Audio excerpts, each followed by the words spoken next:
Hello everybody and welcome back to Tea Time with Aloha and Coco. Today we're going to be diving into a beautiful festival known as Lunar New Year.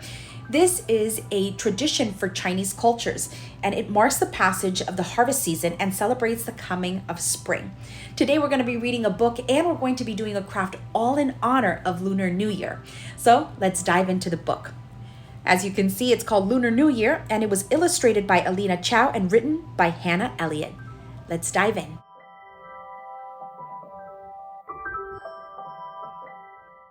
On the first day of the Chinese calendar, the new moon is in the sky and the stars shine bright. It is time for a big celebration. This festival is known by many names: Chinese New Year, Spring Festival, and Lunar New Year. It marks the passage of the harvest season and celebrates the coming spring. Each new year is represented by one of 12 different animals of the Chinese zodiac. The animals are the rat, ox, tiger, rabbit, dragon, snake, horse, goat, monkey, rooster, dog, and pig. Before the New Year celebrations begin, we clean our homes and ourselves. This symbolizes washing away anything bad from last year and starting fresh. We feast and celebrate with our families because Lunar New Year is about preparing for good luck in the coming year. And it's also about family and honoring our ancestors. Many of the holidays' traditions come from a very old tale. There is an ancient Chinese legend that tells of a monster named Nian, who had the head of a bull and the body of an ox. Once a year, Nian would come out of hiding and scare people. But the monster was afraid of three things: the loud crackling of burning bamboo or firecrackers, the color red, and the bright lights of lanterns. Today, we light baoju, or firecrackers, lanterns, and fireworks, and we hang red signs with blessings to keep Nian away. Red symbolizes good luck. We also display other things that represent luck, such as the Chinese character Fu, elaborate knots, and paper cuttings with beautiful words or pictures. The Lunar New Year celebrations last 15 days. During the first days, we visit our friends and family and we stay up all night enjoying the company of one another. We eat dumplings filled with all sorts of delicious meats and vegetables. Because the dumplings are shaped like yanbao, an ancient kind of money, we hope that they will bring wealth and prosperity in the coming year. Children also receive red envelopes with money from their parents, grandparents, and other family members and friends. These are called hongbao. This tradition comes from the legend of an evil spirit called Sui. Parents used to thread 8 coins on a red string and place them under their children's pillows to protect them from the spirit.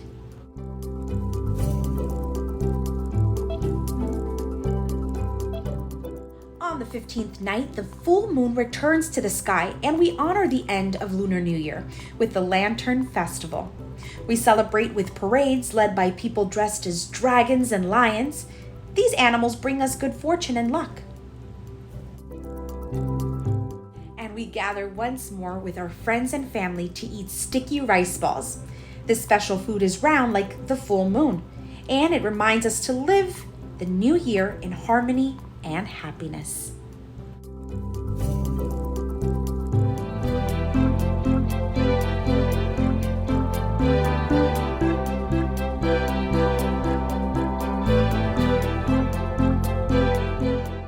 I absolutely love creating projects and reading books about different cultures and celebration. It really helps me help my children understand how incredibly diverse the world is. So I'm glad I was able to share this book with you guys. And today we're going to be making little dumpling cupcakes. Super cute. I found this idea on Pinterest, so let's get started.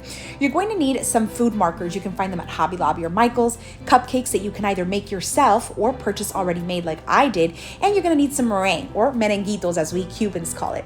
Anyways, Anyways, you're going to want to take off any sort of decoration the cupcakes have. Now, the colors are entirely up to you. As you read in the book, red is really nice. However, I do not want to use red food coloring for my girls, so I stuck to the cream cheese icing that you can find on carrot cake cupcakes. So that's what I did. But you can use white icing, vanilla icing, whatever you'd like.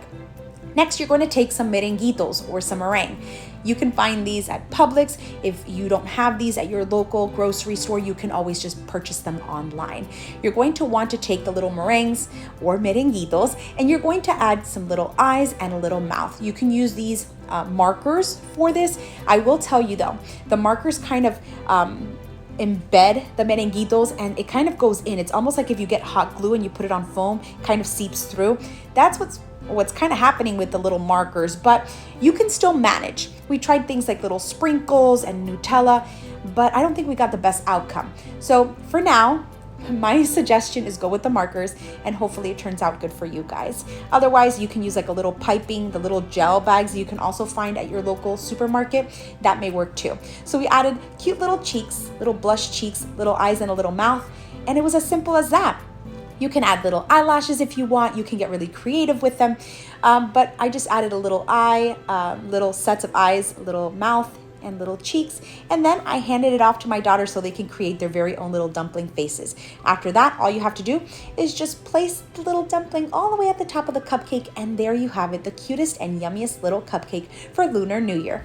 Let's watch the girls create theirs.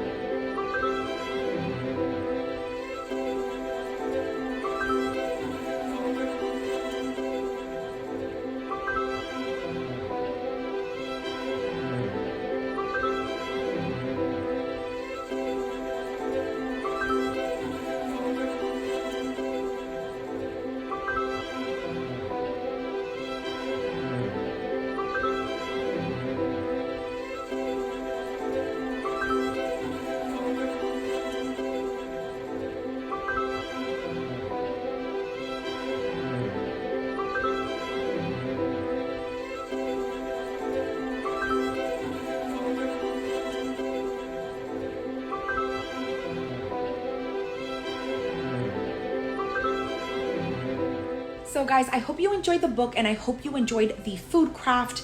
I know that here in Miami, I know that everywhere around the world they're celebrating and they have festivals, but here in Miami, there's a really cool light festival called Luminosa, and it's going on until deep into February. So if you want to check that out, that's pretty cool. There's just so many things. There's restaurants that have specific Chinese New Year menu options. There's more festivals, there's a lot of events. So check it out, just Google it.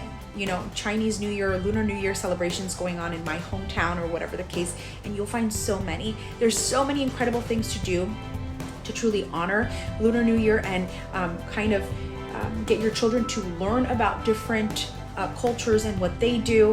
So it's just a lot of fun things. Anyways, I hope this video really helps you out with how to kind of expose your children to Lunar New Year, a book, an activity, and lots of fun. Anyways, thank you so much for following along. Don't forget to click like, comment, share, and subscribe. Follow us on Instagram at Tea Time with Aloha and Coco, and we'll see you in our next video. But until then, don't forget, stay magical. Until next time.